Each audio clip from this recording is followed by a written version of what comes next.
Episode के starting में दिखाया जाता है ड्रामे का मेन लीड जिसका नाम कांग होता है। वो बहुत बड़े फू फैमिली का बेटा था और वो बेड पे होता है। उसे देख के लग रहा था कि ये बंदा पक्का नशे में होगा। और उसके बाद दिखाया जाता है ड्रामे की फीमेल लीड जिसका नाम शाओ होता है। वो ऐसे डोर के अंदर आती है और उसके बाद वो मन ही मन में बोल रही थी कि मैं एक सीक्रेट ब्राइड हूँ, मेरी शादी को 2 साल हो चुका है लेकिन आज तक मैं अपने हस्बैंड से मिली नहीं थी। ये पहली बार है जो मैं अपने हस्बैंड से मिल रही हूँ, लेकिन मुझे लगा नहीं था मेरा हस्बैंड मेरा सीक्रेट हस्बैंड इतना गुड लुकिंग होगा, ऐसा वो बोलती है। और उसके बाद वो उसके बेड पे जाती है और मन ही मन में बोल रही थी कि मैं एक सब्स्टिट्यूट ब्राइड हूँ, यानी कि जो असली ब्राइड है, जिसको असली ब्राइड होना चाहिए था वो कोई और है। और वो बोल रही थी कि आज मुझे ये करना पड़ेगा किसी के लिए। और उसके बाद उसके काफ़ी करीब कर जाती है और हमें दिखाया जाता है कांग की आँखें खुल जाती है। और उसके बाद वो उसे बोल रहा था कि तुम कौन हो। ये सुनने के बाद जो हमारी शाओ है वो बोलती कि मैं तुम्हारी वाइफ हूँ और आज हमें ये सब बातें नहीं करनी है। और उसके बाद वो उससे किस करने लगती है और जो कांग होता है वो भी अपने आप को रोक नहीं पाता और उसके बाद वो भी शाओ को किस करने लगता है और इस तरह से ये दोनों नाइट स्पेंड कर लेते हैं। नेक्स्ट डे मॉर्निंग दिखाया जाता है होटल में टाइट सिक्योरिटी होने के बाद भी जो शाओ होती है वहाँ से गायब हो चुकी थी। और जो कांग होता है अपने असिस्टेंट से बोल रहा था कि मुझे जानना है कल जो लड़की आई थी मेरे बेडरूम में वो कौन थी। और उसके बाद वो बोल रहा था कि ये कोई नई बात नहीं है कि मुझसे सोने के लिए 100 लड़कियाँ लाइन पे पड़ी हुई है, लेकिन किसी ऐसी लड़की की भी हिम्मत नहीं हुई थी कि जो मेरे बेड तक आके मुझे झूठ बोल के मुझे सीड्यूस करे। और उस लड़की ने वो किया है, पता लगाओ। और उसके बाद उसका असिस्टेंट आता है और वो बोलता है कि सर वो आपकी सीक्रेट वाइफ थी। ये सुनने के बाद जो हमारा कांग होता है वो बोलता है कि यानी कि 2 साल तक जिस बेबी को मैं मिला ही नहीं, ग्रैंड माँ की वजह से मुझे उससे कॉन्ट्रैक्ट मैरिज करनी पड़ी थी और मैंने उसकी शक्ल भी नहीं दिखा और वो मेरे साथ सो के चली गई, ऐसा वो बोलता है। और वो बोलता है कि अगर वो फिर से मुझे दोबारा मिली तो मैं उसे कहीं का नहीं छोड़ूंगा, उसे मैं दिखाऊंगा मैं क्या चीज़ हूँ। और उसके बाद हमें दिखा जाता है फिर से हमारी शाओ को वो जाती है सुशी सुशी यानी कि उसके मैडम। और अनफॉर्चुनेटली बोले या फिर कोइंसिडेंटली वो उसकी तरह ही दिखती थी और असल में वो लड़की हमारे बंदे की असली वाइफ होना चाहिए था। लेकिन उस मैडम ने तो डे 1 से ही अपनी मेड की बेटी जो सुशी थी उसकी मेड की बेटी होती है शाओ, उसको सोने के लिए भेजा हुआ था और वो अपने हर काम में उसे इस्तेमाल किया करती थी। और उसने उसके हस्बैंड के साथ सोने के लिए भी उसे भेजा हुआ था। जब हमारी शाओ ने मना कर दिया तो उसने बोला अगर तुम नहीं गई तो तुम्हारे ग्रैंडमा के साथ जो भी होगा उसके लिए मैं तो जिम्मेदार नहीं होने वाली, जिस बात की वजह से हमारी शाओ को ना चाहते हुए भी उसके साथ सोने के लिए जाना पड़ा था, जो हमें फ्लैशबैक में दिखाया जाता है। हम प्रेजेंट सीन में देखते हैं जो कांग होता है आज पहली बार घर आया हुआ था। घर यानी कि जहाँ पर सुशी और शाओ रहा करते थे। और जो शाओ होती है उसे देखने के बाद डर जाती है। खुद तो छुपी हुई थी लेकिन उसकी दिल की धड़कनें बहुत तेज़ हो रही थी और सोच रही थी कि हे भगवान अगर ये देखेगा तो मेरी बहुत ज़्यादा बेइज्जती होने वाली है, ये क्या सोचेगा। और उसके बाद हमें दिखाया जाता है जो सुशी होती है वो कांग के पास जाके उसके हाथ पकड़ती है, बोलती कि हम सॉरी कर जो भी हो उसके लिए मैं जिम्मेदार हूँ, मुझे पता है, लेकिन मुझे भी ड्रग दिया गया था, ग्रैंड माँ ने मुझे भी कुछ पिला दिया था, मुझे होश ही नहीं रहा और तुम तक पहुँची, ऐसा बोल के वो बहाना कर रही थी।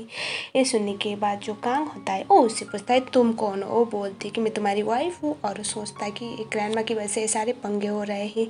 और उसके बाद वो उसे बोलता है कि तुम्हारी मेरी शादी को 2 साल हो गया है और 2 साल तक तो तुम मुझसे दूरी थी ना, तो अब मेरे आसपास मत आओ क्योंकि मुझे तुम जैसी लड़कियाँ पसंद भी नहीं। अगर ग्रैंड माँ ना होती तो मुझे तुम देखने का भी मन नहीं करता और मैं तुम्हें देखने भी ना आता, बोल के उसे भगा देता है। हमें दिखाया जाता है जो हमारी शाओ थी वो वहाँ से जाने वाली होती है, कांग उसे देख लेता है लेकिन पीछे से। और उसके बाद हमें पता चलता है वो उसे आवाज़ लगा के बोलता है रुको।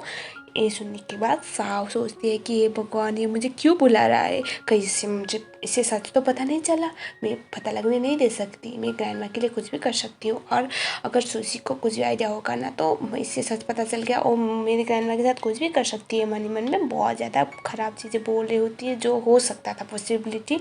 और उसके बाद जैसे ही शाओ ऐसे टर्न करती है तो कांग उसे बोलता है कि वो तुम थी ना। ये सुनने के बाद वो बोलती है आई एम सॉरी आप क्या बोल रहे हो। वो बोलता है कि कल रात तुम थी ना जो मेरे साथ सोई थी। ये सुनने के बाद वो बोलती कि नहीं। और सुशी आती है और वो बोलती कि अरे ये तो मेरी मेड है और ये इतनी जेलस है ना मुझसे कि मेरी शक्ल बना ली प्लास्टिक सर्जरी करके, ऐसा वो बोल रही होती है। और उसके बाद वो उसे बोलता है कि मतलब तुम दोनों एक ही तरह दिखती हो। वो बोलती कि हाँ अब क्या कर सकते हैं। और वो सुशी कुछ भी करके बहाना लगा देती है। और उसके बाद शाओ भी बोलती है कि सर मैं कैसे हो सकती हूँ, मैं तो आपकी वाइफ की मेड हूँ। और उसके बाद वो बोलती है कि मुझे जल्दी किचन जाना है। वो बोलता है कि तुम भागी क्यों थी। ये सुनने के बाद वो बोलती है क्योंकि आपने ऐसे आवाज़ लगा लिया, मुझे डर लगा, पहली बार आप घर पे आए थे, मैंने तो आपके बारे में सिर्फ सुना था, ऐसा वो बोलती है। और ये सुनने के बाद कांग बोलता है कि आई एम सॉरी, मुझे लगा तुम वो लड़के जिसके साथ मैंने गलत नाइट स्पेंड किया था, लेकिन मुझे पता नहीं था, सुशी और तुम्हारी शक्ल मिलती है, बोल के उसे वहाँ से भेज देता है। हमें दिखाया जाता है जो हमारी शाव होती है वो काफ़ी ज़्यादा घबराई हुई थी कांग के इस घर में आने से।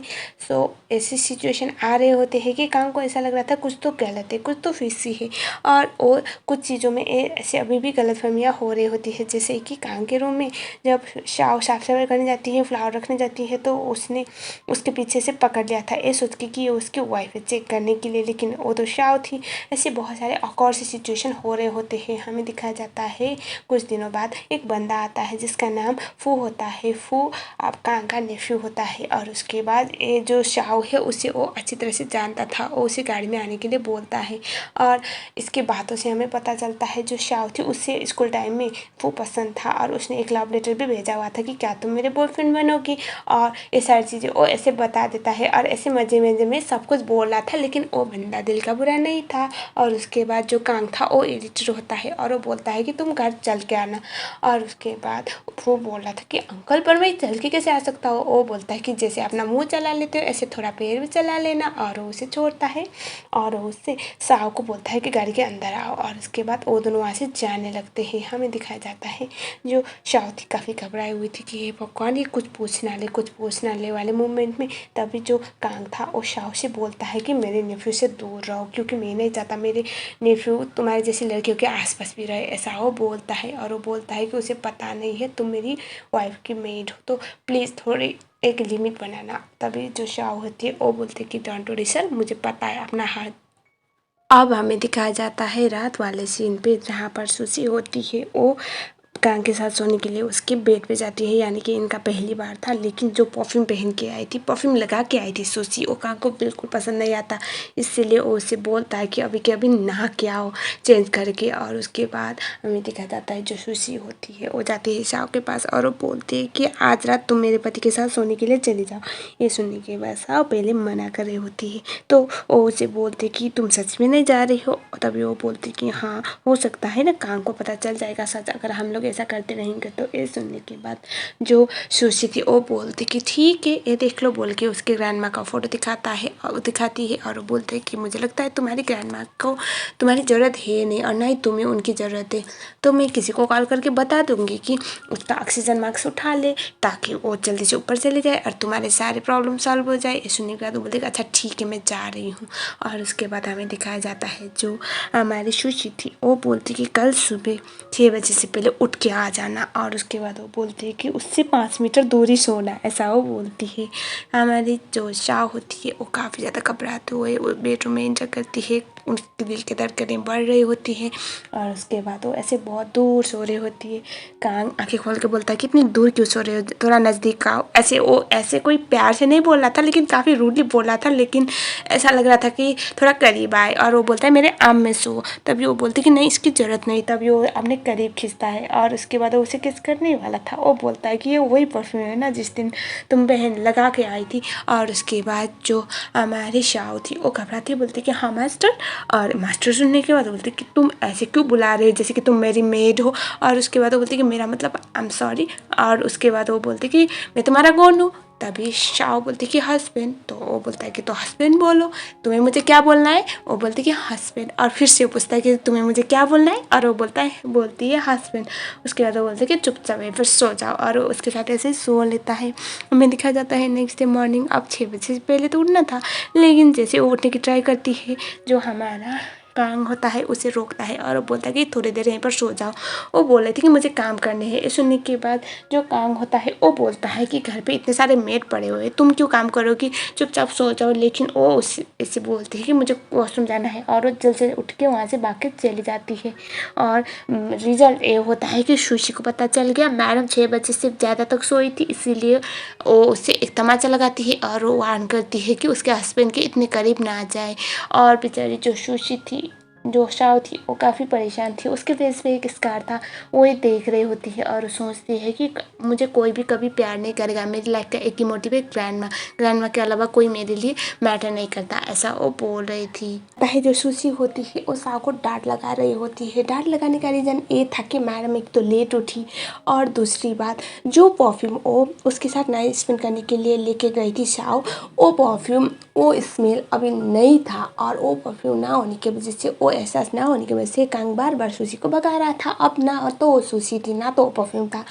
इस बात की वजह से जो सुशी होती है वो बहुत ज़्यादा गुस्से में होती है और उसके बाद वो उससे बोल रही थी कि मुझे वो परफ्यूम का सैंपल दे दो। हमें दिखाया जाता है ये दोनों ऐसे बातें कर रहे थे और जो शाओ थी वो कुछ बोल नहीं रही थी, लेकिन हमें दिखाया जाता है जब वहाँ पर कांग आने वाला होता है तो जो सुशी होती है वो ऐसा ड्रामा करती है कि शाओ ने उसे धक्का दिया और वो रोने लगती है। वहाँ पर कांग आता है और वो पूछता है कि क्या हुआ। वो बोलती कि ये देखो इसने मुझे धक्का दिया। ये सुनने के बाद वो बोलता है कि अभी के अभी माफ़ी मांगो सुशी से। शाओ कुछ बोले इससे पहले वो बोलता है कि वरना तुम्हें मैं काम से निकलवा दूंगा। तो शाओ मनी मन सोचती है कि मुझे अपने ग्रैंडमा को ढूंढने तक तो यहाँ पर रहना ही है और उसके बाद वो बोलती है कि कोई बात नहीं मास्टर, मैं माफ़ी मांग लूँगी। और उसके बाद वो जाती है सुशी के करीब, उसे सच में धक्का देती है और उसके बाद वो बोलती है कि अब मैं माफ़ी मांग रही हूँ, सॉरी, क्योंकि मैंने आपकी वाइफ को सच में धक्का दिया। ऐसा वो बोल के वहाँ से निकल जाती है। जो कांग है वो मनी मन में सोच रहा था कि ऐसा कैसे हो सकता है, एक ही लड़की रात को ऐसी बनती है जैसे कि मेरे दिल रोक देगी, दिल के धड़कन को रोक देगी और दिन में इतनी अनोइंग बनती है बोल के वो सुशी की तरफ देख रहा होता है। सो हमें दिखाया जाता है जो सुशी है उसका ईगो तो हर्ट हो गया, इसीलिए वो चली जाती है अपनी मॉम के पास और वो बोलती है कि मॉम ये परफ्यूम का सैंपल किसी भी कीमत पे ढूंढ के दो, क्योंकि मुझे इस कंट्री में तो इसका सैंपल नहीं मिल रहा और जो कांग है अब मुझसे ज़्यादा तो मेरी मेड की तरफ अटैक हो रहा है, ऐसा वो बोल रही थी। और उसके बाद हमें दिखाया जाता है और उसकी मॉम बोलती है कि तुम फिक्र मत करो, हम उससे जो सांग है उसके पीछे लगवा देंगे। और जो सांग होता है वो एक नंबर का छिछोरा बंदा होता है। तो हमें दिखाया जाता है नेक्स्ट वाले सीन में जो सांग नाम का बंदा है, बेसिकली उसे यहाँ पर हम एक विलेन ही बोलेंगे। वो हमारी जो शाओ है उससे ऐसे अपने रूम में खींचता है और ये चीज़ जो हमारा कांग है उसने देख लिया था, लेकिन उसने ऐसे देखा था कि जो शांग है वो और जो शाओ है रूम में गए थे साथ में। तो वो सोचता है कि किसी ने किसी को फोर्स नहीं किया तो मैं इंटरफेयर करने वाला होता कौन हूँ। और उसके बाद हमें दिखाया जाता है अंदर जाने के बाद वो उसके साथ तो बदतमीजी करने की ट्राई करता है। जब शाओ मना करती है तो वो उसके बोल रहा था कि तुम जैसी गंदी शक्ल की लड़कियों को क्या लगता है कि मैं मरे जा रहा हूँ तुम्हारे लिए, वो तो तुमने खुद ही मुझे इन्वाइट किया था अपने रूम में, ऐसा वो बोलता है। तो हमें पता चलता है ये सब तो जो सुशी और उसकी मम का प्लान था। और ये सुनने के बाद वो बोलते कि अच्छा चलो इसका मज़ा चखाती हूँ। और वो बोलते कि अभी क्या बोले, आपको पता भी है मैं इतनी गंदी दिखती हूँ तो आप मुझ पर क्यों अपना टाइम वेस्ट करेंगे। मेरी एक सिस्टर है वो बहुत खूबसूरत दिखती है और मुझसे भी ज़्यादा खूबसूरत है और बिल्कुल मेरी शक्ल की तरह है, लेकिन मुझसे 100% खूबसूरत, तो आपको ना उसके ऊपर टाइम वेस्ट करना चाहिए, ऐसा वो बोलती है।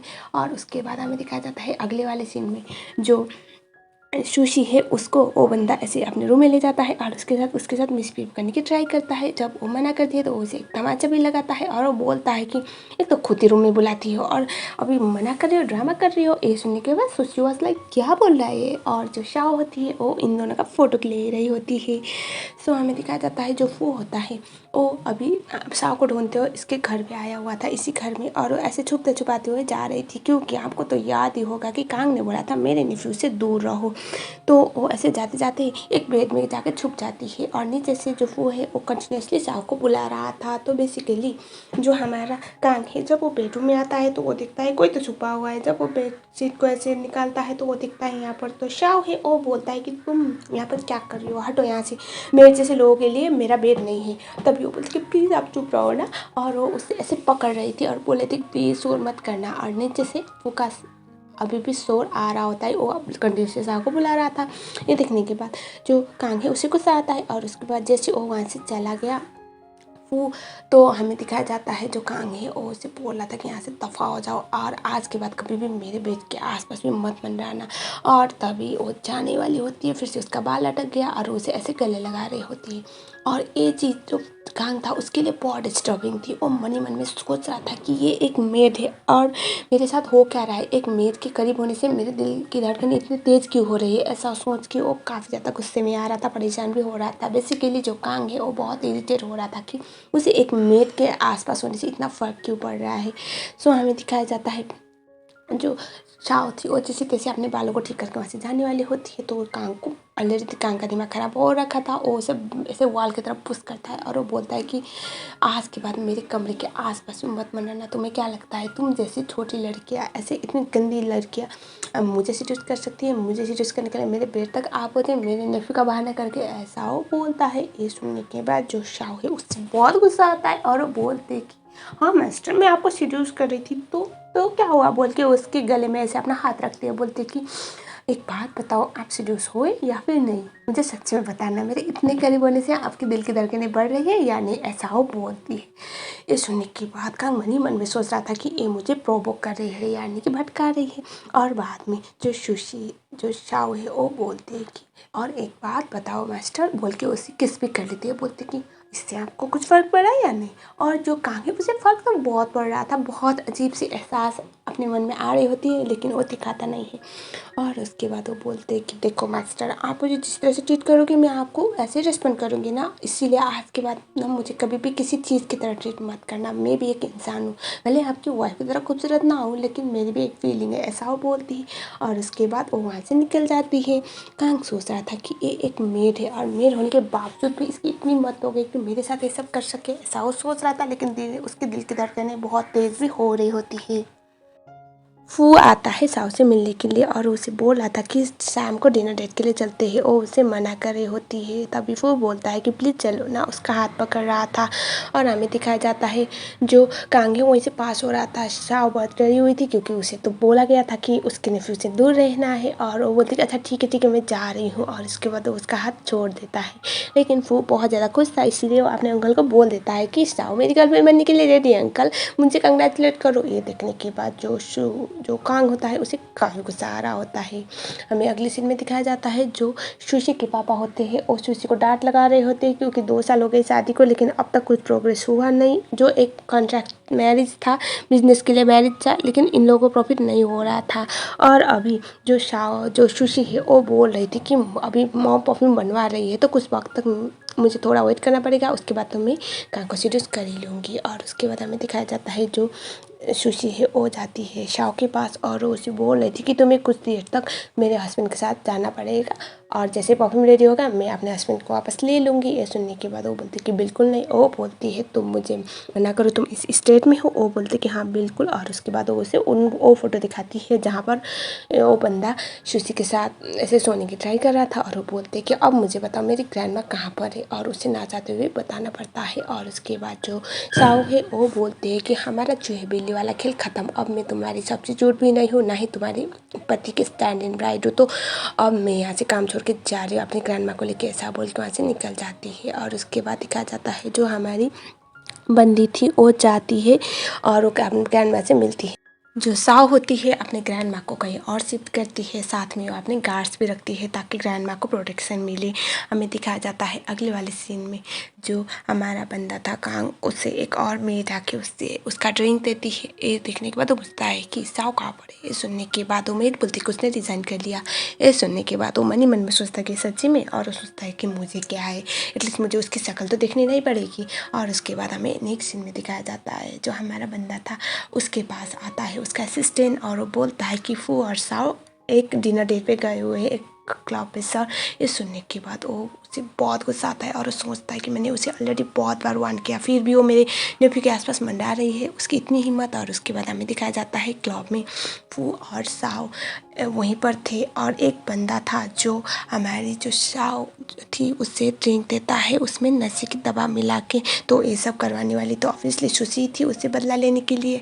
तो हमें दिखाया जाता है वो पिला देती है और उसके बाद वो उसे लेके रूम में चला जाता है। जब तक वहाँ पर फू के पास कांग पहुँचता है, वो पूछता है शाओ कहाँ पर है। वो बोलती है कि अभी तो यहीं पर थी अंकल। और उसके बाद हमें दिखाया जाता है जो हमारी शाओ थी उसके साथ वो बंदा नाइट स्पेंड करने की ट्राई कर रहा था, लेकिन वो उसे वहाँ पर जाके बचा लेता है। और हमारे मैडम का मूड तो ऑन हो चुका था, मूड। और उसके बाद वो तो उसके साथ चिपकने की ट्राई कर रही थी। जो हमारा कांग है उसे गुस्सा आता है, वो उसे उठा के ले जाता है रूम में और वो वॉशरूम में लेके उसे ऐसे नहलाने लगता है। बेसिकली उसके नशे उसकी हालत को थोड़ा नॉर्मल करने के लिए, और उसे बोल रहा था कि मैंने तुम्हें 100 बार बोला था मेरे नेफ्यू से दूर रहो, लेकिन तुम सुनी नहीं। और उसके बाद जो मैडम थी वो उसके साथ चिपकने की ट्राई कर रही थी, तभी वहाँ पर उसका जो स्कार था, स्कार को बेसिकली जो साव थी उसके फेस पे स्कार था, और वो इसका जैसा कुछ बना के ऐसे बैठी हुई थी, वो वाला स्टिकर निकल गया था। और तब उसे पता चलता है जिस बंदे के साथ उसने नाइट स्पेंड किया और अब तक जो भी अच्छी हरकतें करने वाली ये लड़की थी, बुरी हरकतें करने वाली उसकी सुशी थी। सो उसे समझ में आ गया, मतलब उसे बहुत गुस्सा आता है और सोचता है कि इसने मेरे साथ इतना गंदा मजाक किया, मुझे धोखा दिया, मुझे से इंसान को बेवकूफ़ बनाया। और वो उससे वो बोला था कि आज के बाद अपनी शक्ल मत दिखाना, मुझे समझ में आ गया तुम कौन थी। और वहाँ से जाने वाला होता है, लेकिन मैडम का मूड ऑन था और वो उससे बोले थे कि प्लीज़ मुझे छोड़ के मत जाओ ना, और उसके साथ चिपकने की ट्राई करती है। और जो हमारा कांग था वो बोलता है कि अब मुझे ये मत बोलना कि मैंने तुम्हारे साथ कुछ गलत किया, क्योंकि तुम ही ये सब कर रही हो मेरे साथ। और उसके बाद उसके साथ नाइट स्पेंड कर लेता है।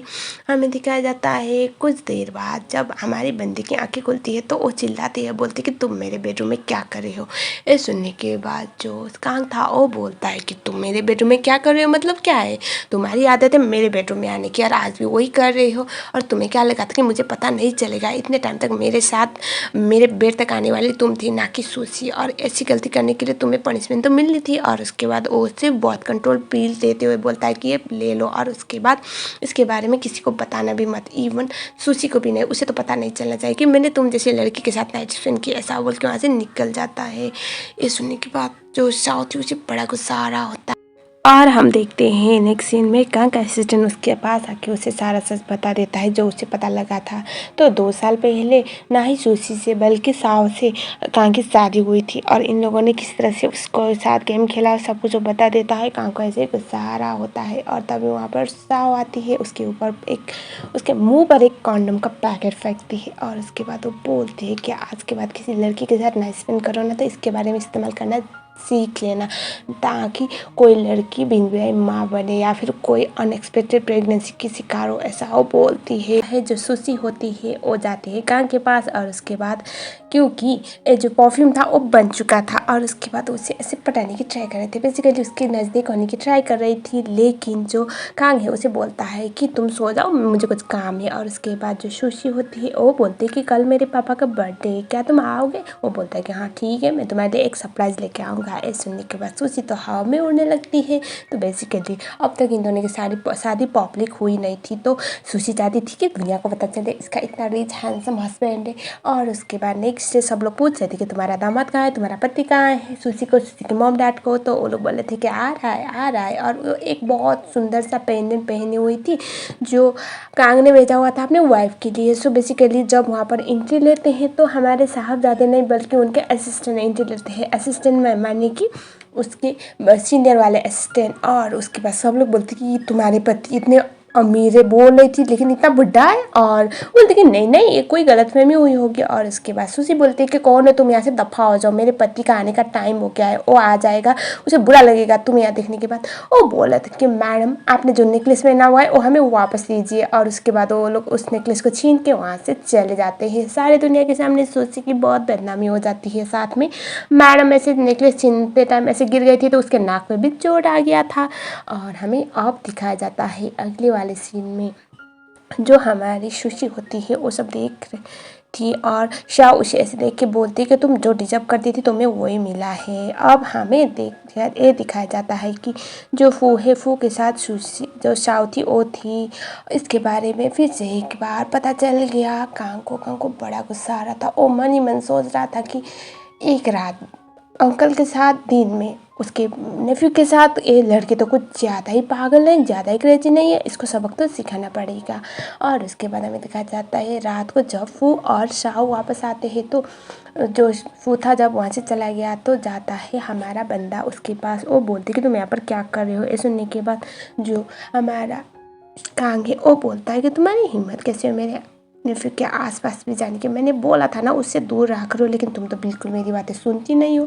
और उसके बाद वो उसे ये भी बोल देता है कि तुम क्या सच में उसे डेट कर रही हो। शाओ बोलते कि हाँ इसमें गलत क्या है, मैं अनमैरिड हूँ और मैं किसी को डेट नहीं कर सकती क्या। ये सुनने के बाद जो कांग है वो बोलता है कि तुम मेरे साथ कल रात सोई थी और अभी मेरे दिन में मेरे नेफ्यू के साथ डेट कर रही हो, कमाल की लड़की हो। एक बात बताओ, अगर तुम बाई चांस प्रेग्नेंट हो गई तो उस बच्चे का बाप किसको बोलोगी, मुझे या मेरे नेफ्यू को। ये सुनने के बाद जो शाओ थी उसे एक तमाचा लगाती है और वो बोलते कि आपने लिमिट में रही है। ये सुनने के बाद वो उसे बोलता है कि लिमिट में तो तुम्हें रहना पड़ेगा और वो मैं सिखाऊंगा, ऐसा वो बोलता है। हमें दिखाया जाता है अगले वाले सीन में जो हमारी सुशी थी वो तो परेशान थी क्योंकि कांग ने कोई रिस्पॉन्स दिया नहीं था और उसे पता भी नहीं था कि चल क्या रहा है। उसे सच पता चल गया, इसके बारे में उसे आइडिया था भी नहीं। और हमें ये दिखाया जाता है कि वो मैसेज करता है सुशी को और वो बोलता है कि मेरे बेडरूम में आ जाओ और आज नाइट फ्रेश मतलब साथ में सोना है।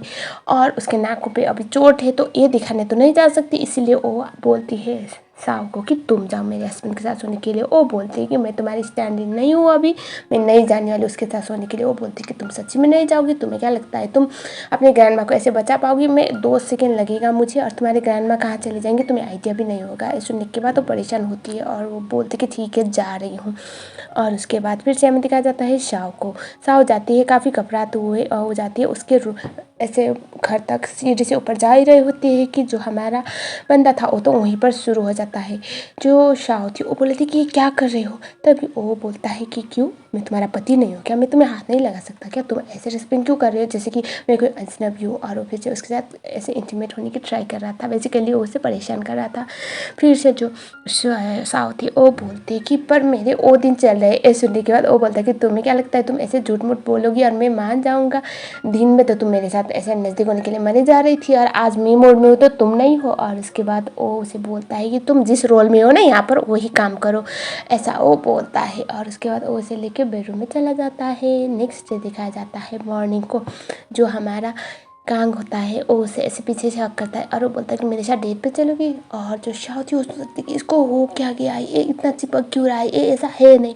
और उसके बाद जो शाओ थी वो उससे बोलती कि नहीं मुझे कुछ काम है। वो बोलता है कि जो भी काम है मुझे अपने वाइफ के साथ टाइम स्पेंड करनी है तो चलो डेट पे, मैं तुम्हें पिक करूँगा, ऐसा वो बोलता है। तो बेसिकली हमारा जो बंदा था वो चाहता था वो खुद कन्फेस करे कि वो उस शादी के वक्त पे ऐसे रिप्लेस हुई थी और वो धोखा दे रही है। और वो मन ही मन में सोच रहा था कि मुझे धोखा देने का सबक तो इसे मिलना ही चाहिए और वो मैं इसे दिला के रहूँगा। और उसके बाद हमें दिखाया जाता है ये लोग चले जाते हैं डेट पे, क्योंकि ना चाहते हुए भी अब कांग को मना कौन कर सकता है। और वहाँ पर चली जाती है और ये लोग एक ऐसे बहुत ऊंचे एरिया पे जाने वाले होते हैं।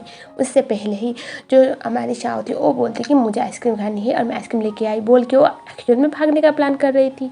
और कांग बोलता है कि रुको मैं चला जाता हूँ, मैं लेके आता हूँ। वो बोलते कि नहीं नहीं मैं चली जाऊँगी। वो बोलता है कि नहीं तुम मेरी वाइफ को क्या बात है, तुम मेरे साथ डेट पे जाना नहीं चाहती क्या। वो बोलती है नहीं। तभी वो बोलता है कि तो चुपचाप वहीं पे रहो, मैं तुम्हारे लिए आइसक्रीम लेके आऊँगा, ऐसा वो बोल के वहाँ से चला जाता है। और जो हमारी शाओ थी वो मन ही मन में सोच रही थी कि यही सही मौका यहाँ से भागने के लिए। अब हमें दिखाया जाता है जैसे कांग वापस आता है तो वो देखता है वहाँ पर तो सुशी भी थी, सुशी यानी कि उसकी असली वाली सुशी। और ये देखने के बाद तो शौक में हो जाता है, साथ में वहाँ पर वो भी था। और वो पूछता है तुम दोनों यहाँ पर क्या कर रहे हो। वो बोलता है कि मुझे आपकी वाइफ ने बुलाया अंकल। और उसके बाद उसे बड़ा गुस्सा आता है। हमें दिखाया जाता है जो मैडम थी वो ऐसे बैठी हुई थी और सुशी थी कांग के पास। और कांग मन ही मन में सोच रहा था कि मुझे देखना है ये किस हद तक जा सकती है। और उसके बाद हमें दिखाया जाता है रात वाला सीन जहाँ पर होटल के बेडरूम में जो सूची होती है उसके साथ चिपकने की ट्राई कर रही होती है। बेसिकली अब उसके साथ इंटीमेट होना चाहती थी, लेकिन जो हमारा कांग था वो भी काफ़ी स्मार्ट था। वो बोलता है कि एक बात बताओ, कल तो तुमने मुझे बोला था कि तुम मुझे कुछ सरप्राइज़ देने वाली हो और जो कल मुझे सरप्राइज़ मिला था वो भी बेस्ट था, लेकिन अब कल का जो तुमने बचा के रखा हुआ था मुझे वो चाहिए। ये सोचने के बाद ये सुनने के बाद सूची बोलता है कि अब शाओ ने ऐसा क्या कर दिया जो मुझे नहीं पता। तो वो बोलती कि कोई बात नहीं, मैं वो प्लान रेडी कर रही हूँ सरप्राइज। और वो भागते जाती है सूची शाओ के पास और वो बोलती है कि तुमने ऐसा क्या कर दिया उसके साथ, तुम एक स्टैंड इन ब्राइड थे सब्स्टिट्यूट ब्राइड और तुम मेरे हस्बैंड के साथ कुछ ऐसा कर रहे हो जो मुझे पता भी नहीं है। और वो उसे बोल रही थी कि अब मुझे ना गुस्सा आने लगा है तुमसे, मेरा पति मुझसे ज़्यादा तो तुम्हारे बारे में बातें करते रहता है, तुम्हारी हरकतों के बारे में बातें करता रहता है, मुझे मिसेस कांग बनना है लेकिन तुम बन रहे हो, ऐसा बोल के उसे ऐसे मार रही होती है। और यहाँ पर फू और कांग दोनों ही देख रहे होते हैं। और जैसे सुशी देखती है वहाँ पर कांग है, उसके बाद तो उसकी तो होश ही उड़ गई। और हमारी जो शाओ थी उसे भी समझ में आ गया कि उसे ऑलरेडी पता था ये सब कुछ। और उसके बाद वो भागते जाती है सुशी और वो बोलती है कि जैसा तुम समझते ऐसा नहीं है, मैं तुम्हारी वाइफ हूँ। और उसे बोलता है कि आप ना मुझे हाथ भी मत लगाना, तुम्हारी गंदी शक्ल और तुम्हारा गंदा हाथ मुझे छूना भी नहीं चाहिए। और वो बोलता है कि तुमने मुझे धोखा दिया है, मेरे फैमिली को धोखा दिया है, तो इसका रिजल्ट तो तुम्हें भुगतना ही पड़ेगा और रेडी हो जाओ। ऐसा बोल के उससे यहाँ से दफ़ा हो जाने के लिए बोलता है। और उसके बाद ऐसा दिखाया जाता है कि जो कांग होता है वो शाओ के ऐसे करीब जा रहा था, शाओ पीछे हट रही थी और वो बोल रहा था कि मैंने तुम्हें एक बार बोला था ना, कांग को कोई धोखा नहीं दे सकता। और मैंने ये भी बोला था कि मेरे नेफ्यू और मुझसे दूर रहा करो। तुम तो ना मेरे नेफ्यू से दूर रही ना तुम मुझसे दूर रही। एक बात बताओ, मेरा नेफ्यू तुम्हें सेटिस्फाई कर नहीं पाया क्या, जो तुम मेरे बेड तक आ पहुँची और दिन में मेरे नेफ्यू के साथ गुलछड़ी उड़ाती थी और रात को मेरे साथ बेड पे सोती थी। तुम्हारे नीड और डिजायर इतने ज़्यादा थे। ये सुनने के बाद शाओ को बड़ा गुस्सा आता है और उसे तमाचा लगाती है। और उसके बाद वो उसे बोलता है कि मैंने तुम्हें बहुत बार वार्न किया मेरे साथ गेम मत खेलो। और वो बोलते हैं कि इसका मतलब तुम्हें पहले से ही पता था। वो बोलता है कि हाँ, जिस टाइम पे तुम ड्रॉप हुई थी बाहर में उसी टाइम मुझे पता चल गया था। तो वो बोलते हैं कि इसका मतलब तुम मेरे साथ गेम खेल रहे थे। ये सुनने के बाद वो बोलता है कि हाँ, जो तुम मेरे साथ कर रही थी अगर मैं वही तुम्हारे साथ कर रहा हूँ तो तुम्हें बुरा लगा, क्या हुआ।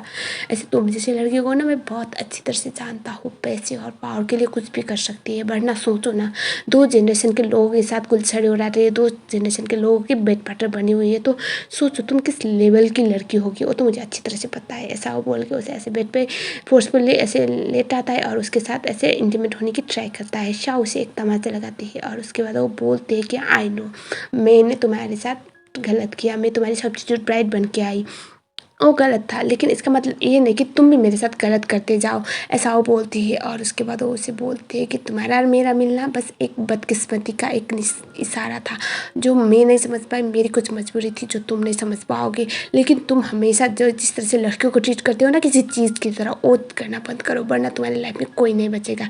ऐसा वो बोलती है।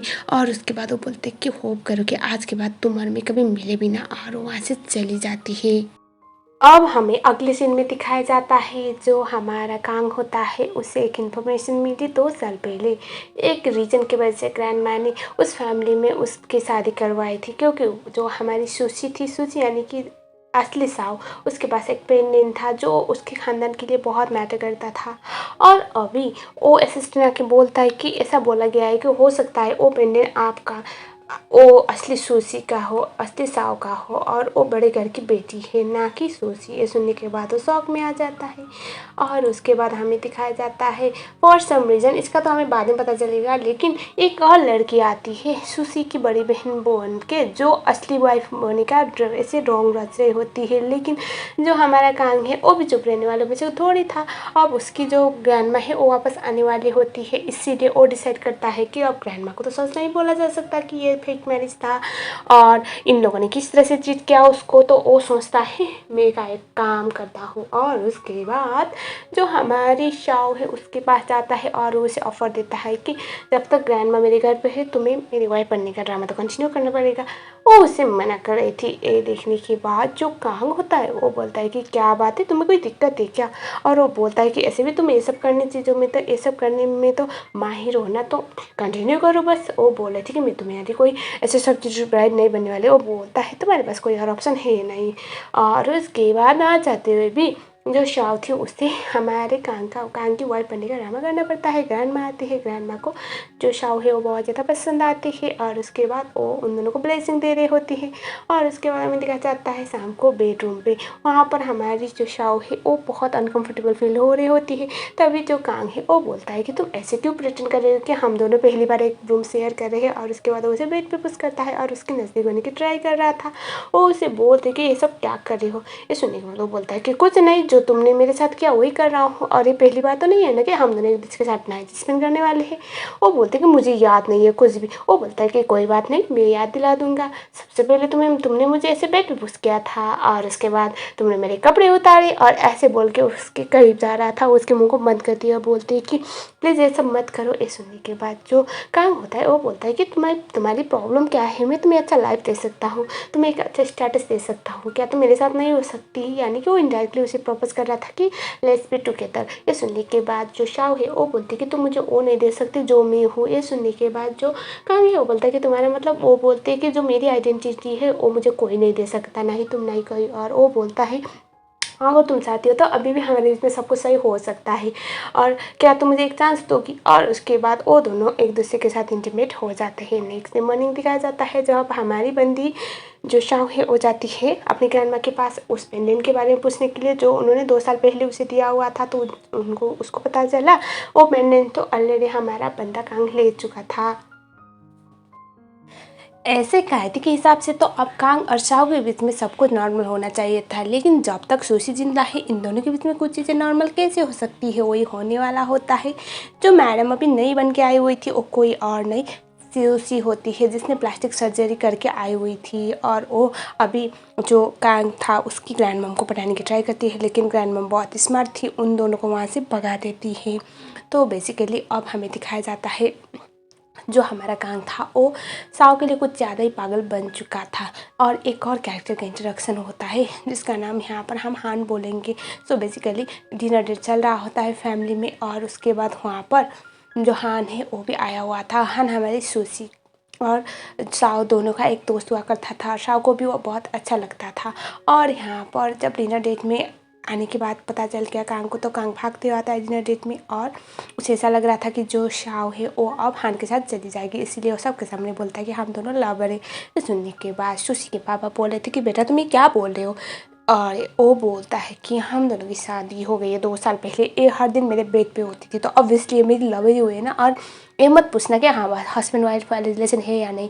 ऐसा बोल के उसे उठा के लेके चला जाता है। और घर पे जाने के बाद जो शाओ होती है वो बोलते है तुम्हारा दिमाग ख़राब हो गया, तुम क्या कर रहे हो, तुम मेरे रेपुटेशन को ख़राब कर रहे हो, हमारे बीच में कुछ भी नहीं है। ये सुनने के बाद जो हमारा बंदा था वो बोलता है कि तुम समझ क्यों नहीं रहे हो, मैं तुम्हें सब कुछ दे सकता हूँ जो तुम्हें चाहिए, प्लीज़ मुझे छोड़ के बच जाओ। वो उसे बोल रहे थे कि हम दोनों के बीच में सच्ची में कुछ नहीं हो सकता, मैं तुम्हारी सब्स्टिट्यूट ब्राइड थी, लेकिन वो उससे चिपकने के हर एक बहाने ढूंढ रहा था और उसके साथ इंटीमेट होने की ट्राई करता है, जिसके चक्कर में इन दोनों का रोमांस स्टार्ट हो जाता है। और हमें दिखाया जाता है अगले वाले सीन में जो हान था वो शाओ को पूछता है कि क्या तुम सच्ची में उसको पसंद करती हो। वो बोलते हैं कि मुझे नहीं पता, और उसके बाद वो उसे बोलता है कि मुझे नहीं लगता प्रेसिडेंट कांग तुम्हें छोड़ने वाला है। वो बोलते हैं कि जब तक मुझे वो पेंडेंट ना मिले ना, जो मेरी खानदानी पेंडेंट था, जो मेरी ग्रैंड माँ का आखिरी निशानी था मेरे लिए, ग्रैंड पा का मतलब उसके ख़ानदान का, तो वो तो अभी हमारे कांग के पास है, कांग के सेफ में, और मुझे वो चाहिए तो मुझे उसके लिए वहाँ पर रहना पड़ेगा उसकी वाइफ बन के, ऐसा वो बोल रही थी।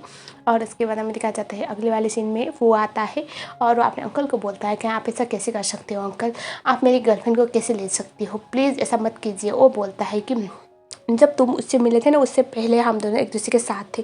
वो बोलता है कि क्या आप मुझे आप मेरी गर्लफ्रेंड नहीं लौटाओगे। तभी कांग बोलता है कि तुम दुनिया में कुछ भी मांग लो लेकिन सिवाय मेरी गर्लफ्रेंड को, मेरी वाइफ, ऐसा वो बोलता है। और वो बोलता है कि आज आखिरी बार होगा जब मैं आपको अंकल बोलूँगा, बोल के गुस्से में चला जाता है। और उसके बाद उससे साओ मिलती है। साओ को वो बोलता है कि तुम ऐसा कैसे कर सकती हो, तुम क्या मेरे साथ वापस नहीं आ सकती, तुम मेरे अंकल के साथ कैसे हो सकती हो। वो बोलती है कि तुम बहुत अच्छे इंसान हो, मुझे अच्छा लगा कि तुम मेरे दोस्त हो और मैं तुम्हें जानती हूँ, तो प्लीज़ तुम्हें कोई और मिल जाएगा, इस चीज़ को कॉम्प्लिकेट मत करो, ऐसा हो बोल के स्माइल करके उसे भेज देती है। और हमें दिखाया जाता है जो हमारी शाओ थी वो अभी भी हमारी कांग को एक्सेप्ट करने के लिए रेडी नहीं थे, जिसके चक्कर में बंदा पागल हो रहा था और उसे बहुत ज़्यादा बुरा भी लग रहा था, ना ही वो प्रॉपरली अपने आप को एक्सप्रेस कर पा रहा था।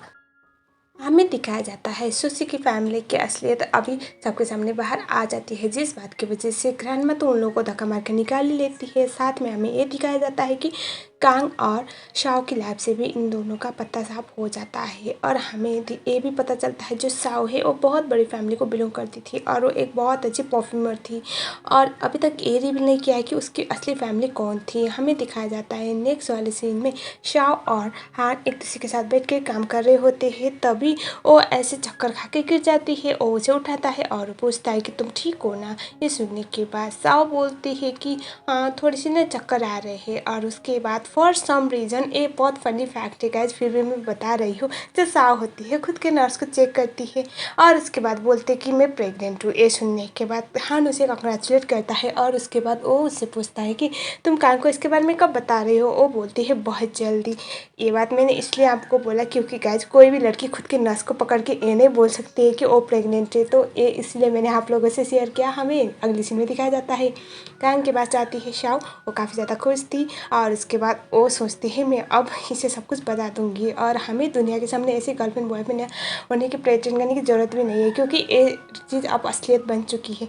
और तभी हमें ये दिखाया जाता है कि जो कांग था वो बोलता है कि मैं तुम्हें डिवोर्स दे रहा हूँ। ये सुनने के बाद वो शॉक में आ गई थी और उसके बाद वो पूछती है कि इसका मतलब, तो वो बोलता है कि ऑलरेडी सुशी की फैमिली का सच तो बाहर आ चुका है और ग्रैंडमा को ये भी पता चल गया है कि तुम्हें रिप्लेस किया गया है और तुम एक फोर्सफुल रिलेशनशिप में थी और मैं नहीं चाहता कि तुम कुछ भी चीज़ ज़बरदस्ती करो, अपने मन की मर्जी के बगैर करो, तो मैं तुम्हें फ्री कर रहा हूँ, ऐसा वो बोलता है। और वो उसे बोलता है कि मैं तुम्हें एक घर गिफ्ट कर रहा हूँ, मैं यहाँ पर नहीं रहने वाला, तो तुम आराम से रह सकती हो। और वो उसे बोलता है कि तुम मूव ऑन कर लेना। ये सुनने के बाद जो सुशी थी, जो शाव थी, उसे बहुत बुरा लगता है, लेकिन वो मन ही मन सोचती है कि शायद मेरी किस्मत में ये लिखा होगा कि मैं अपने बच्चे की देखभाल अकेले करूँ, तो कोई बात नहीं, मेरे पास कांग का प्यार है जिसकी यादों के सहारे मैं पूरी लाइफ जी सकती हूँ, ऐसा वो सोचती है। और हमें ये दिखाया गया है कि ये दोनों अलग हो गए और उसके बाद जो ग्रैंडमा होती है एक और बड़े घर की बेटी को उठा के अभी कांग की शादी को फिक्स कर देती है। सो हमें ये दिखाया जाता है एक दिन जब हमारी शाओ ऐसे जा रही होती है तभी वो एक मॉल में देखती है कांग को। कांग उसे देखने के बाद उसे रोकता है और उसे पूछता है कैसी हो। ये सुनने के बाद जो शाओ है वो बोलते कि आई एम गुड, तुम बताओ तुम कैसे हो। वो बोलते हैं हाँ मैं भी ठीक हूँ। और उसके बाद वो उससे पूछता है कि तुम्हें पता है ना क्या मैं क्या कर रहा हूँ, मैं कैसा हूँ, तुमने कभी जानने की ट्राई नहीं किया। ये सुनने के बाद वो बोलती कि इसमें जानना क्या है। वो बोलती है कि तुम शादी कर रहे हो, तुम्हारी फियांसी है, मुझे अच्छी तरह से पता है और वो बहुत बड़े घर को बिलोंग करती है और बहुत रेप्यूटेड फैमिली से भी बिलोंग करती है, तो तुम्हारे लिए तो अच्छा है ना, मैं खुश हूँ, ऐसा वो बोलती है। ये सुनने के बाद ओसे ऐसे गले लगाता है। शाह उसे पूछ रही थी कि ये तुम क्या कर रहे हो, तभी कांग बोलता है कि पर कुछ भी करो मैं तुम्हें भुला नहीं पा रहा हूँ, मेरे साथ ना बहुत गलत हो रहा है, मैं हमेशा तुम्हें चाहता था और तुम्हें चाहता रहूँगा, लेकिन क्या करूँ, मुझे शादी किसी और से करनी पड़ रही है। ये सुनने के बाद ओह उसे बोल रही थी कि प्लीज़ अपने हाथ में रहो, तुम्हारी फ्रेंड से देखेगी तो क्या सोचेगी। तभी जो कांग है वो अपने आप को संभालते हुए बोलता है कि अब मैं अपने घर में वापस आ रहा हूँ, तो प्लीज़ तुम उस घर को खाली करोगी क्योंकि मेरे लिए तुम्हें वहाँ पर देखना बहुत मुश्किल होगा मेरे अपने नई लाइफ पार्टनर के साथ, ऐसा वो बोलता है। ये सुनने के बाद शाह बोलती है कि हाँ ठीक है। वो वहाँ से चली जाती है और जो कांग होता है वो काफ़ी ज़्यादा सैड फील करने लगता है और वो रोने लग जाती है। इससे हम ये जान सकते हैं कि शायद वो कुछ ना कुछ तो छुपा रहा है। हमें दिखाया जाता है जो उसकी फियांसी होती है अभी नई वाली, वो ये सब देख रही होती है, उसे बहुत ज़्यादा गुस्सा आता है और उसके बाद उसे ये भी पता था कि जो साव है वो कांग की एक्स वाइफ तो नहीं बोलेंगे लेकिन हाँ वो दोनों रिलेशनशिप में थे। सो वो अपने एक फ्रेंड था अपना जो एक नंबर का ठरकी था, उसे ऑफ़र देती है कि मेरे इंगेजमेंट के दिन ही उसके साथ नाइट स्पेंड करो और उसे ले जाओ। और उसके बाद हमें दिखाया जाता है वो भी मान जाता है और हमें ये दिखाया जाता है कि अब इंगेजमेंट वाला दिन जहाँ पर शाह फॉर सम रीज़न वही आसपास ही होती है और शाह को बहुत बुरा लग रहा था कांग किसी और क्या हो रहा था, लेकिन अब इस चीज़ को जता भी नहीं सकती थी ना ही दिखा सकती थी, इसीलिए वो अपने आप को संभाल रही थी। लेकिन कांग के लिए एक बहुत मुश्किल वाली चीज़ थी। हमें दिखाया जाता है जो शाह थी वो अपने पेट की तरफ हाथ लगाती है और वो बोलते कि बेबी तुम्हें सिर्फ मेरे साथ ही बड़ा होना पड़ेगा, मुझे माफ़ कर दो, मैं तुम्हारे पापा को हमारी लाइफ में वापस नहीं ला पाई। और तभी कोई बंदा उसे उठा लेता है। ऑब्वियसली ये कांग की फियांसी का फ्रेंड था और उसके बाद हमें दिखाया जाता है जो हान था ये सब देख लेता है लेकिन वो शाह को बचा नहीं पाता। और हमें ये दिखाया जाता है जो कांग होता है वो अपने असिस्टेंट के साथ था और इसका असिस्टेंट बोल रहा था कि बॉस आप एक क्या कर पाओगे, मुझे अच्छी तरह से पता है आप सिर्फ शाह से प्यार करते हो। ये सुनने के बाद कांग बोलता है कि मुझे उस प्रॉमिस के लिए ये सब करना पड़ेगा, मेरे पास कोई और ऑप्शन नहीं है, मैं पूरी लाइफ शाह से प्यार करता रहूँगा लेकिन मुझे शादी उससे करनी पड़ेगी। और तभी वहाँ पर हान आता है और वो बोलता है कि शाह किडनैप हो गए, प्लीज़ मेरी मदद करो। और उसके बाद ये लोग जाते हैं शाह को ढूंढने के लिए। शाह को दिखाया जाता है वो बेहोश होती है और उसके बाद जो उसकी फियांसी का फ्रेंड होता है वो उसका फ़ायदा उठाने की ट्राई कर रहा होता है। तभी वहाँ पर कांग पहुँच जाता है, उसे गंदी तरह से मारता है पीटता है और उसके बाद शाह को बचा के उसे रूम में ले आता है और हान भी वहीं पर होता है। और हमें ये दिखाया जाता है कि शाह जब आँखें खोलती है तो वो वहाँ पर दोनों को देखती है। वो हान को पूछती है सब कुछ ठीक है, मुझे यहाँ पर कौन ले आया। ये सुनने के बाद जो हान है वो बोलता है कि कांग, और तभी शाओ थी जो हान को देखते हुए बोलती है कि तुम ठीक हो ना। ये सुनने के बाद कांग को बुरा लगता है और उसके बाद वो बोलता है कि तुम्हें बचाते बचाते मुझे चोट आई है और तुम हान को कैसे हो बोल रही हो, क्या मैं इतना पराया हो गया तुम्हारे लिए, ऐसा वो बोलता है। और तभी शाओ उसे बोलते कि तुम ठीक हो ना। और तभी वो बोलता है कि हमें ठीक हो, और उसके हाथों के चोट को ऐसे देखने की ट्राई कर रही थी। और तभी जो हमारा कांग है वो बोलता है कि डोंट वरी मेरी फियांसी इसका ध्यान रखेगी, तुम रेस्ट करो। और उसके बाद वो वहाँ से निकल जाता है। अब हमें ये दिखाया जाता है कि कांग जाता है अपने इंगेजमेंट वाली पार्टी पे, और उसके बाद वहाँ पर अपनी फियांसी को बोलता है कि मैं तुमसे शादी नहीं कर सकता, आई एम सॉरी, मैं इंगेजमेंट को तोड़ रहा हूँ। ये सुनने के बाद वो बोल रही थी कि तुम ऐसा कैसे कर सकते हो। तभी वो बोलता है कि मैं तुमसे प्यार ही नहीं करता, तो एक गलत रिश्ता जोड़ने से अच्छा है वो जोड़ने से पहले टूट जाए, मुझे माफ़ कर दो, बोल के वहाँ से जाने लगता है। इस देखने के बाद उसकी फियांसी बोल रही होती है कि ये सब तुम उस लड़की के लिए कर रहे हो ना, एक 2 कौड़ी की लड़की के लिए। वो बोलता है कि वो मेरी एक्स गर्लफ्रेंड है और मैं उसे बहुत प्यार करता हूँ, उसके लिए मैं दुनिया एक करूँगा, तुम क्या चीज़ बोल के वो निकल जाता है। और उसके बाद हमें दिखाया जाता है वो सीधा चला जाता है शाओ के कमरे में जहाँ पर हान होता है। हान उसे देखने के बाद बाहर निकल जाता है। जो शाओ थी वो उठती है और जो हमारा कांग होता है उसके पास आता है, उसे किस करने लगता है। दोनों का काफ़ी प्यारा सा मोमेंट बनने के बाद वो उसे बोल रहा था कि मैं तुम्हें नहीं छोड़ सकता, मैं तुम्हारे बगैर मर जाऊँगा, प्लीज़ मेरे पास वापस आ जाओ, आई एम सॉरी, ऐसा वो बोल के वो रोने लग जाता है। ये सुनने के बाद शाओ उसे बोलते हैं कि एक बात बताओ, तुमने ये लाइन कितने लोगों को बोला है। कांग बोलता है कि तुम पहली हो और तुम ही आखिरी हो। आई नो स्टार्टिंग में मैं कंफ्यूज था, लेकिन मैंने डे 1 से सिर्फ तुमसे प्यार किया है, तो प्लीज़ मुझे मत छोड़ो, हम साथ में आ जाते हैं ना, मैं सब कुछ ठीक करूँगा, ऐसा वो बोल रहा था।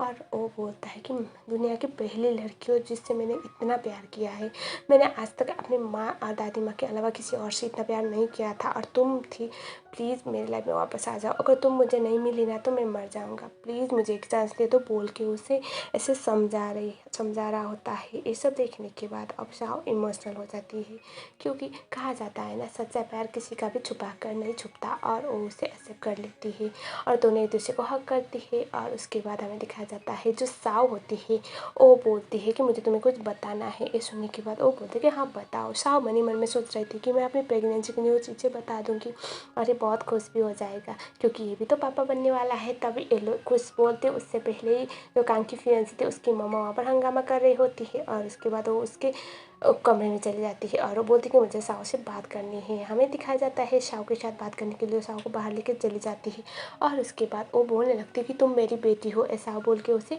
ऐसे गले लगा रही थी और इमोशनल हो रही थी। ये सुनने के बाद वो बोलते हैं कि मैडम आप कोई गलतफहमी है क्या, मैं आपकी बेटी कैसे हो सकती हूँ, मेरी मॉम तो मर चुकी है। और वो बोलने के बाद जो उसकी मॉम होती है वो बोलती कि बेटा ये जो पेंडेंट है जिसको तुम ढूंढ रही हो वो तुम्हारा है ना, और ये मेरी बेटी का था जो 20 साल पहले खो गई थी वो पेंडेंट के साथ, और मैंने पहचान लिया तो मेरी बेटी वो बोल के वो इमोशनल हो जाती है। और उसके बाद वो फैमिली में वापस आने के लिए बोल रही थी। हमारी साव बहुत स्मार्ट है, लेकिन कुछ कुछ चीज़ों में ना हम लोग कभी कभी दिमाग की जगह दिल का इस्तेमाल करते हैं, और वही होता है साव के साथ। वो भी इमोशनल हो जाती है और उसके बाद उसे सच में लगता है कि हाँ ये मेरी मॉम और मेरी फैमिली हो सकती है। और बाद में वो हमें ये पता चलता है कि ये सब तो उसकी मॉम का एक ड्रामा था, वो असल में उसकी मॉम नहीं थी बल्कि उसकी स्टेप मॉम थी। और हमें ये पता चलता है कि जो मैडम थी ये सब इसलिए ड्रामा कर रही थी ताकि वो साव का फ़ोन उससे छीन ले, और ये लोग ये प्लान करते हैं कि पार्टी में जाके साव और कांग के बीच में नाजायज़ रिश्ता है ऐसा दिखाने की ट्राई करते हैं, बेसिकली सबके सामने इनके रिलेशनशिप को पब्लिक करके कि बगैर शादी के 2 साल ये लड़की इसके साथ रही है। लेकिन जो कांग था वो अपने प्यार के लिए अब जान भी दे सकता था, सो वो सबके सामने बोलता है कि ये मेरी वाइफ है, इससे मैं प्यार करता हूँ, तो आप लोगों को कोई दिक्कत है मैं इसके साथ रहूँ या फिर ना रहूँ। और जिस बात की वजह से सबका मुँह बंद हो जाता है। और हमें बाद में पता चलता है कि साव भी इस बात के लिए कन्विंस नहीं हुई थी कि ये बंदी उसकी बेटी है, उसने भी अपना और उस औरत का डीएनए टेस्ट के लिए रिपोर्ट भेजा हुआ था।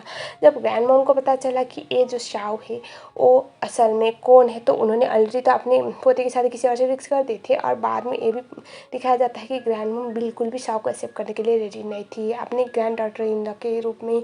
सो जो कांग होता है वो भी ठान लेता है कि अगर मुझे शाओ नहीं मिली तो मैं किसी और से शादी करूँगा भी नहीं, भले ही आप लोग मुझे 100 लड़की के पास भेजेंगे। तो ग्रैंड माँ आप सोचो, आप शाओ को एक्सेप्ट करोगे या फिर मैं किसी ऐसे पूरे लाइफ अनमैरिड रहूँगा, और ग्रैंडमा बिल्कुल भी नहीं मान रही होती है।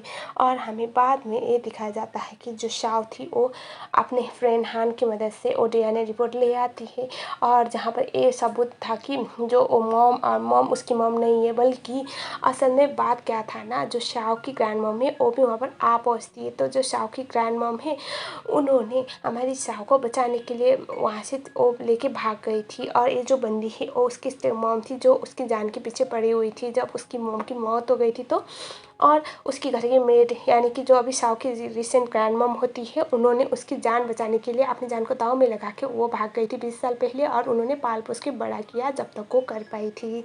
तो बेसिकली शाओ की मॉम मर चुकी है। वो बहुत बड़ी फैमिली की बेटी ज़रूर है, लेकिन वो उसकी अभी उसका कोई नहीं है सिवाय ग्रैंड माँ, और ये चीज़ रिवील हो जाता है। और जो बाकी लोग थे गलत लोगों को सज़ा मिल गया, और एंड में ये दिखाया जाता है कि जो कांग होता है वो शाओ को शादी के लिए प्रपोज करता है, वो ओके बोल देती है, और उसके बाद वो उसे गुड न्यूज़ भी दे देती है, जो सुनने के बाद काफ़ी ज़्यादा प्यारा रिएक्शन होता है कांग का। और ग्रैंड मॉम भी अभी शाओ को as an granddaughter in law accept कर लेती है। और गाइस इतना प्यारा ड्रामा यहीं पर ख़त्म हो गया। आई नो आपको लग रहा होगा मैंने ऐसे ही ख़त्म कर दिया, लेकिन सीरियसली ये ड्रामा बहुत प्यारा था।